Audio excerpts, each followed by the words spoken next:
bilihin ngayon, lalong-lalo na po ang pagkain.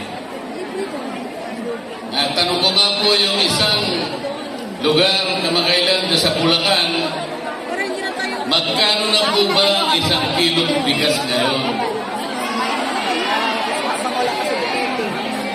Magkano na po?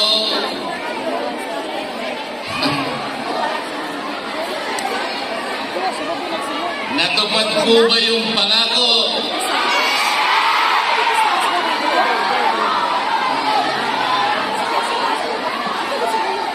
Ang presyo po ba o sigil ng kuryente ngayon ay mababa sa ating bansa? Ngunit ang pangako po ng batas kailangan po maidulot sa lahat ng Pilipino ang kuryente, serbisyo ng kuryente sa murang halaga. Yan po ang pangunahing layunin ng batas na ginawa 24 na taon na ang nakararaan. Hanggang ngayon, kabaligtaran po ang nangyari. Ang singil po ng kuryente sa ating bansa ngayon ay pinakamataas sa buong Asia. At ang nakakalungkot pa po habang kayo ay nandito, alam po namin kayong lahat ay